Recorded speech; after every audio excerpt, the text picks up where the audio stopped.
Shalom. First and foremost, I want to give all praises, honor, and glory to the Heavenly Father and His only begotten Son, Yahweh, Bahasham, Yahweh Shai, Bahasham, Rachakodash. Double honors been to the apostles and elders at Great Millstone, who rule well and taught us this 100% truth.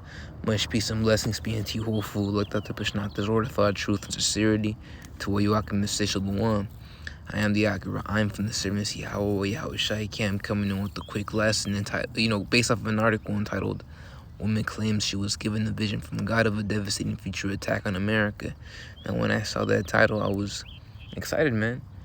When I read it, it was an interesting find. It was an interesting read because, and it was very beautiful because, it goes to show you that, hey, these prophecies aren't emotions, man. Hey, these scriptures didn't lie. The Lord is not a man that he should lie. And he wasn't lying. The thing he spoke of thousands of years ago to our ancestors, they're coming to pass in these days, man. I suggest Joel the second chapter, verse 28, where it goes into how he will pour his spirit upon all flesh, that they may dream dreams and see visions in these times, such as thermonuclear destruction, as this woman had in this vision and in this article. I'm gonna bring that precept out. It reads Joel the second chapter, verse 28, "And it shall come to pass afterward that I will pour out my spirit upon all flesh, and your sons and your daughters shall prophesy. Your old men shall dream dreams, your young men shall see visions, and also upon the servants and upon the handmaids. In those days will I pour out my spirit." And those servants and handmaids referring to the heathen, man. Because not just upon the Israelite nation, but upon all nations, that they may, get a glimpse of what's coming to pass, man. What's coming to pass.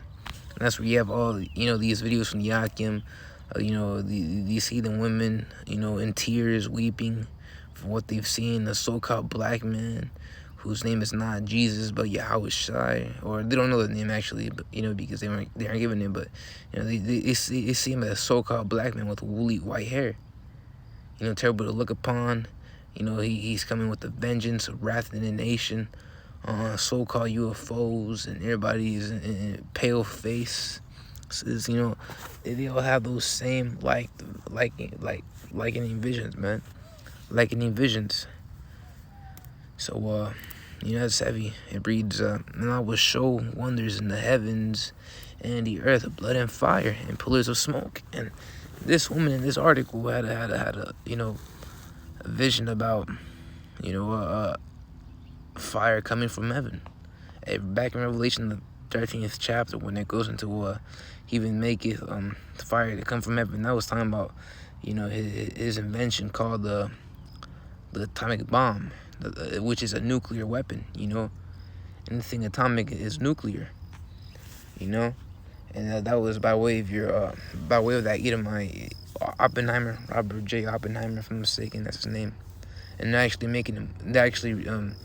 gonna release a movie about him in theaters very soon. I believe in July, somewhere around there. So you're gonna have Oppenheimer. And I was reading his autobiography back when I was in high school. And went into how you even had or not his autobiography, I think it was just a book about him, but it was going into how the Russian president at the time, I think it was Stalin, he wasn't surprised about Oppenheimer's invention, because he sent spies over there in New Mexico to witness the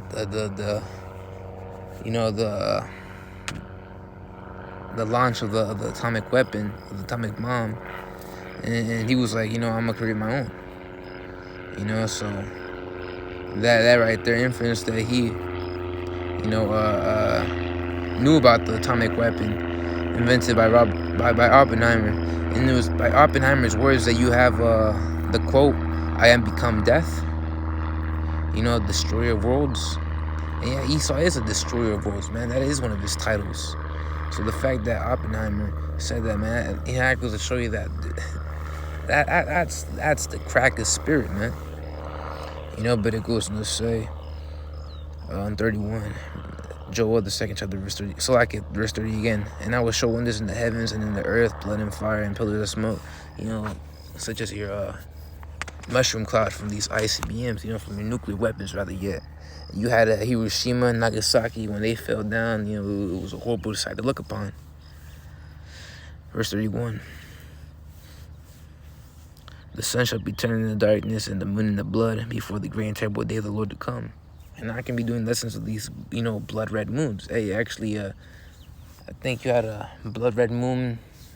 It's like you have a blood red moon coming up soon, if I'm mistaken. Correct me if I'm wrong. There was an article about that. But usually when you see these blood red moons, they all signify, mass death, mass judgment coming upon the face of the planet Earth.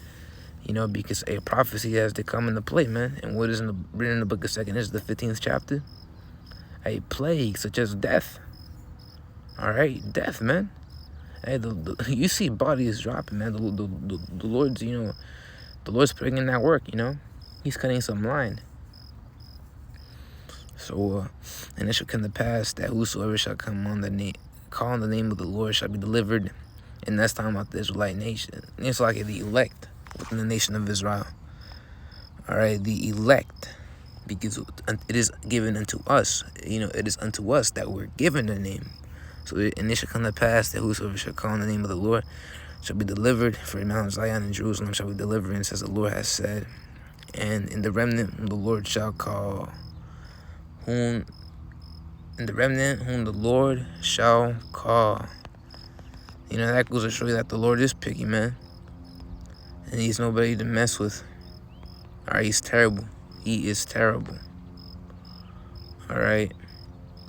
But, next, going back to the article. All right, bear with me, Akim. It reads in the first paragraph, what I am about to share with you is so important, and I hope that you will share this with everyone that you can. There's so much prophetic chatter in the Christian world today, that Christian BS, for us in this truth, we understand, who the true Christians are, which is really a derogatory term given unto us by way of the ancient Romans, but, it goes on to say, but most of it comes from charlatans that have never actually had any supernatural experiences with Yahweh Ba'ashem Yahushua at all. And that's a red flag right there. She made the mention supernatural. All right, supernatural means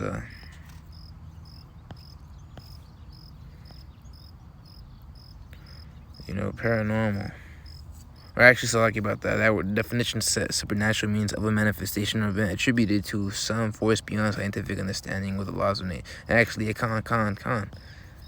All right, which we do see supernatural things, man. Hey, you have the quote from Mark Twain going to, if I'm saying it was Mark Twain, he made the mention how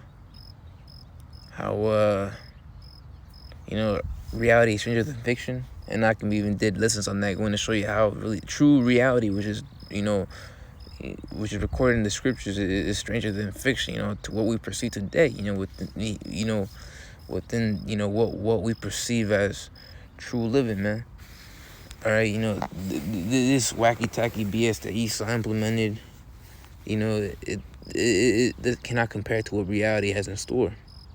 All right, when people wake up from that wine, from that Babylon juice that they've been sipping on, these nations, and they wake up to reality, they're gonna be so pissed off. But yeah, so lucky about that. Supernatural is a thing. So the way how about Shimon was shy. That we have these supernatural experiences. This truth reveals a lot of things, man. All right, remember one of the Alchemy that mentioned how this truth reveals to us things. So it goes on to say, never had actually any supernatural experiences with Yahweh Ba'ashem Yahushua at all. And when their prophecies inevitably fail, it makes the entire prophetic community look bad. But of course, there are others that actually do have very real supernatural experiences with Yahweh Ba'ashem Yahushua, in which they are showing things about the future. One such individual is my friend Sanjay Craighead. Those that have followed my work for a long time are already familiar with her, and some of the things that she has been showing over the years have actually come to pass. So I would take what she has to say very seriously. This lady, which, like the other apostle Rayamla once made mention, you want to watch out for those bones. I'm not sure about this Sanjay Craighead, but we all know the Lord don't deal with women, You know, and not only that, but first and foremost, not with the heathen. But blah, blah, blah, jumping down. All right, there. One of the articles, it says, yesterday I had a mini vision of, it's like one of the paragraphs reads, yesterday I had a mini vision of something so devastating that I struggle to find words to describe it. It is a coming event that will nearly destroy America. Which, you know, that coming event, that day of the Lord that it speaks about throughout the scriptures, won't nearly destroy America, but will destroy all of America, man. All right, you have to get that will destroy all. Those are the keywords, man. Will destroy all, you know, of America. Not nearly. All right, because there'll be no semblance, no remnants, no piece of humanity left in this place. All right, every single individual that lives in Babylon the Great that aren't of the elect will get consumed by thermonuclear destruction. Point blank, period, man. All right, this is the book of Jeremiah.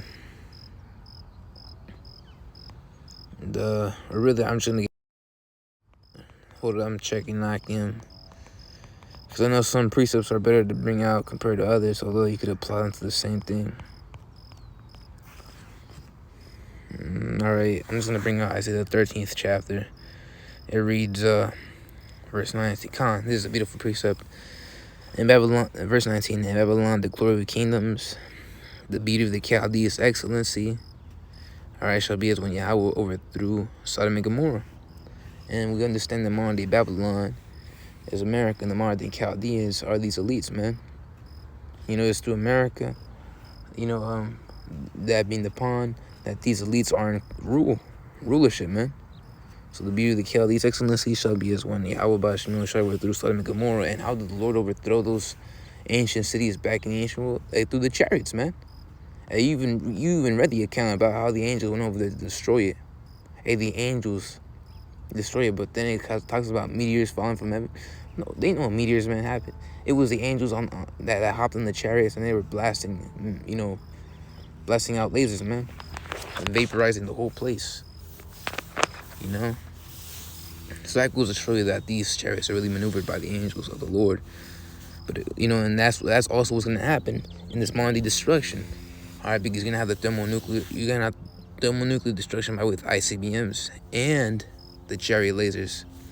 But the only reason why I mentioned how shall be is when Yahweh Bashimil shall overthrow Sodom and Gomorrah is because it's gonna be a thermonuclear destruction like back then. You know, only thing now, America's gonna get destroyed alongside the ICBMs. You know, with the chariots. But going on, verse 20, he says, it shall never be inhabited, neither shall it be dwelt in from generation. And what happened to Sodom and Gomorrah? They've been wiped out, clean from existence. Excuse me, Akim. You even read in one of the accounts where it talks about how the land of, you know, east of the Jordan, if I'm mistaken, where Sodom and Gomorrah was at, it was beautiful before it got destroyed. It was in parentheses, one of those precepts, it was in parentheses saying it before it was destroyed. You know, it was actually beautiful, green. You know, it was a comely place to live in. You know, and now it's nothing but desert and heat. All right, keep in mind, you know, the radioactivity changes the environment. All right, and that's exactly what's gonna happen again to America. You know, all this heat, you know, all this radioactivity is gonna make this place infertile, if you will. You know, there'll be no green grass. You know, everything would just be desert-like and deserted and you know, just outright wilderness. So it goes on to say, it shall never be inhabited, neither shall it be dwelt from generation to generation. Neither shall the Arabian pitch tent there, neither shall the shepherd make their fold there. Wild beasts of the desert shall lie there, and their houses shall be full of doleful creatures, and owls shall dwell there, and satyrs shall dance there. And the wild beasts of the island shall cry in their desolate houses, and dragons in their pleasant palaces, and her time is near to come, and her days shall not be prolonged. You know, if you want to get deep into it, you know, it's kind of like the Lord is preparing a home for all these animals out there, man, especially these desert-like animals. All right, you know, I was at a museum one time, and I was looking through the you know, their what's it called, you know, habitats. And you know, you read out the dashboard right there, you know, in front of the glass, And, it's going to these desert creatures, these desert animals, very beautiful creatures, call on him like how about Shemi Shai for these beautiful creatures. But, they all have certain features that we do not possess of ourselves, that lets them be able to, withstand the heat, withstand days without eating, because you understand desert's hard to find food. It's hard to come across food. And that's why you'd be crazy if you literally lived in the middle of the Saharan deserts, like the Saharan desert, just in the midst of all those dunes. No river, no crops, no nothing. Lest it was an oasis that you happen to live by. But it goes on to say, it should never be inhabited, neither shall the arrange. Verse 20, Salaki, I was in verse 22. Says, and the wild beasts of the island shall cry in the desolate houses, and dragons in their pleasant palaces, and their time is near to come, and their day shall not be prolonged. And dragons in their pleasant palaces ain't talking about Esau, because this is a future destruction of when Esau gets consumed and this whole place gets pelted down. So those dragons will, being a serpent, being you're serpent creatures, man. Little serpents, living here. So this will be this will be ordained as the home of the animals, if you will. So next, going back to the article, it reads, I saw, and to add on to that article, to that paragraph, it is a coming event that will nearly destroy America. America's a land of traffic, a place of business. If it was nearly destroyed, that would mean that there'll be a semblance left and there'll be traffic still. Business here still. Money making. No, there will be no profits, none of that. And that's why back in Isaiah the 13th chapter makes the mention, neither shall the Arabian pinch tent there, meaning there shall be no business. All right, there shall be no business, no sort of transaction to make money. All right, none of that bullshit. So America will be completely destroyed. Now the next paragraph reads, I saw coming from the Gulf of Mexico, out of the beautiful ocean views, a series of very fast-moving things that I don't know what they are. They were coming out of the ocean from the coast, off the coast of Florida, west of below Houston, off the coast of Texas. They went up and arched in the sky, then they went inland into the U.S., and they came down on U.S. cities. Now, you know what that reminds me of? Joel, the second chapter, but the first verses, man. All right, in the first verses, it reads, Joel, the second chapter, verse 4. The appearance of them is the appearance of horses, referring to the ICBMs. And as horsemen, so shall they run. So shall they run. Like the noise of chariots on the top of mountains shall they leap, like the noise of flame of fire that devoureth the stubble, as a strong people set in battle array. All right, meaning they're being in formation. All right, before their face, the people shall be much pain. All faces shall gather blackness. All right, that's the precept that came to mind, because it made the mention how there are fast-moving things that I don't know what they are. Well, those fast-moving things that you don't know what they are, because the Lord didn't want to, outright terrify you,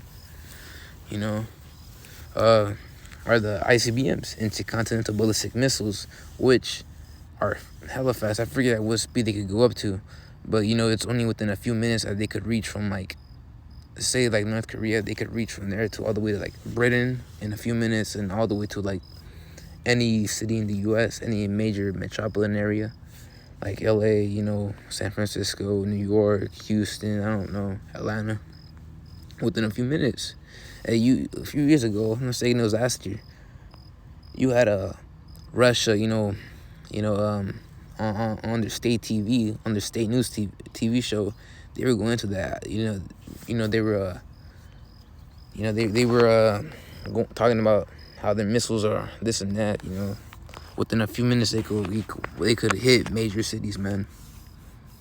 So that those fast-moving things that you read about or that you saw are really the ICBMs, and made the mention how they went up and arched in the sky. Then they went inland into the U.S. and then came down on U.S. cities.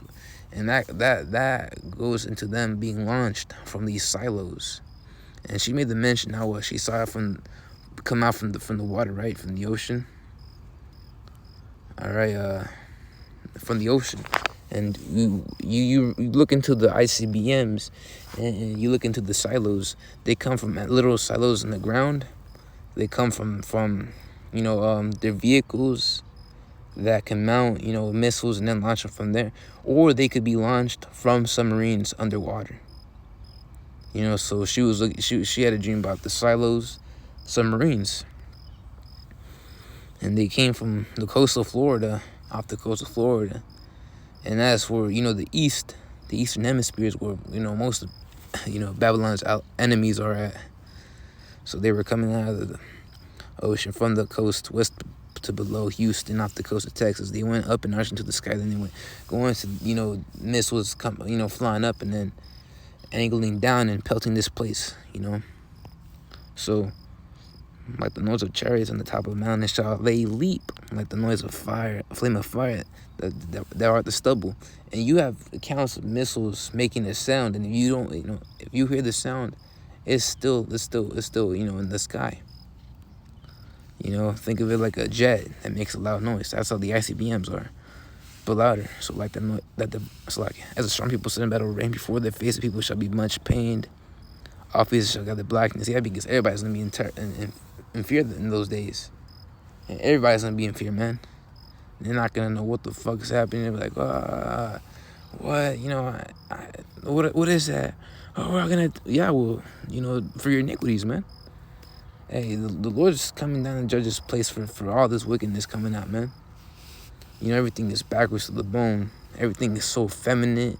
Everything is so digitized, synthesized, and whatnot. It's something that's ought not to be done.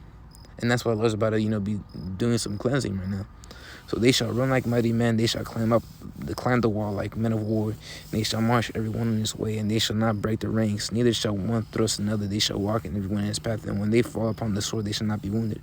Going to their missile defense systems, not doing shit. All right, they're not going to be able to withstand the force of the chariots, man.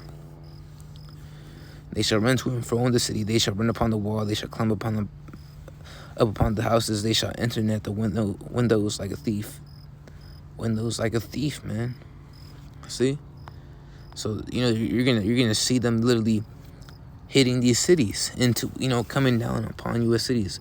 They began close to the Florida Panhandle in a nearly but not quite concurrent order. They ended at Houston. Houston would take a direct hit. I don't know how many cities will be hit on the exact location of the cities other than Houston, because they all caught me off guard due to the rapid speed of this event. And yeah, caught off guard like a thief in the night. It just said that right there, man. All right, they shall enter in at the window like a thief. All right, see, you could back this up by scriptures. That's heavy, man. All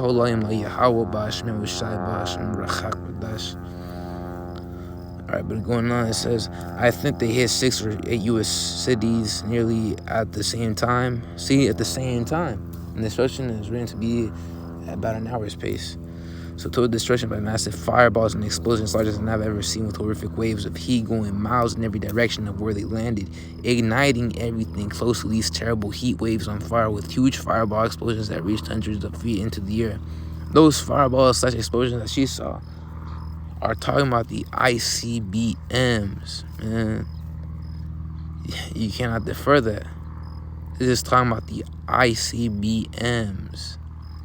Again, total destruction by massive fireballs and explosions larger than I've ever seen, with horrific waves of heat going miles in every direction of where they landed, igniting everything close to these terrible heat waves on fire, with huge fireball explosions that reached hundreds of feet into the air. Hey, so this thing could be like bigger than the Tsar Bomba. All right, so this is the book of 2 Peter. The 3rd chapter. Or so like I'm gonna get out Jeremiah, the 51st chapter, rather yet. Verse 1. Thus saith the Lord, behold, I will raise up against Babylon, and against them that dwell in the midst of them that rise up against me, a destroying wind. And that destroying wind, it literally said in the paragraph that she saw horrific waves of heat going miles in every direction of where they landed. spreading out from its radius, or spreading out through its radius. So like about that, spreading out through its radius from the impact location. So that dwell in the midst of them that rise up against me, a destroying wind. That's brought to you by the mushroom clouds, and will send unto Babylon fanners that shall fan her. And when you fan a fire, you're making that fire grow. All right. You're trying to make a fire grow. That's what the Lord is doing here. And that's what the Lord is describing it, metaphorically. Fanners, making the fire grow. So that shall fan her and shall empty her land, for in the day of trouble they shall be against or round about. In the day of trouble, the day of Babylon's trouble, everybody shall be against or round about. All these nations, man, her enemies, all the way to her allies. So, against him that bendeth, let the archer bend his bow, and against him that lifteth up himself and his brigandine, and spare ye not her young men, destroy ye utterly. It's like, against him that bendeth, let the archer bend his bow. Archer being these silos, bow referring to what? Or the archer being these nations. The bow is the silos, the arrows are the nation. It's like the arrows are the missiles. And against him that lifteth himself up in his brigandine. We look to that word brigandine. Goes to armored sleeveless jackets. If I'm not mistaken, you could apply that to a missile defense system from America. So, these archers bending the bow against, him that brings himself up with the brigandine. The missile defense system, if you will, if I'm mistaken. Correct me if I'm wrong. And spare ye not her young men, destroy ye utterly all her host. Thus the slain shall fall in the land of the Chaldeans, and they that are thrust through in their streets. All right, going on to the article, it makes the mention, cities and towns were just suddenly gone, and intense explosions were all going on at the same time. I didn't comprehend what was happening because of the speed of how fast it happened. No warning, no time to evacuate, no time to escape this terrible fate. It was so catastrophic, it's hard for me to describe it in words. There wasn't debris after these explosions of fire. There were just huge, intense fires burning nothing because nothing was left. It all only took just a few seconds. Watching this, I was so surprised. I just silently stood there watching in silent horror. It sickened me. I shook, became chilled, and cried, all in just a few seconds that this vision lasted. I needed hours of time alone before I could even tell my husband, Dave, what I was shown. Damn, that's heavy. So I'm bringing another article. It's like another precept. The book of 2 Peter, the 3rd chapter, verse 10, it reads, but the day of the Lord will come as a thief in the night, in the which the heavens shall pass away with great noise, and the elements shall melt with fervent heat. So, everything is going to be destroyed. Hey, the book of Malachi, the 1st chapter, if I'm mistaken, it goes into how they shall build, but I will destroy down. So Esau could be doing all these renovations, all this gentrification, all this racky-tacky, doing too much, man, if you will. And the Lord's going to destroy regardless. So everything that Esau be doing right now is vain either way. Because why? The elements shall melt with fervent heat. See, the earth also and the works that are therein shall be burned up. The earth also and the works that are therein shall be burned up. See, hear that? The works that are therein. What's a work? A building's a work. Hey, you working on that thing, man, right? So there wasn't debris after these explosions of fire, and they were just huge, intense fires burning nothing because nothing was left. And that's the ultimate destruction, the ultimate prophecy of America, the ultimate end. An intense lake of fire. Revelation, the 20th chapter, verse 14. And death and hell were cast into the lake of fire. This is the second death, and whosoever was not written in the book of life was cast into the lake of fire. And those who are not written in the book of life are referring to everybody that's not of the elect.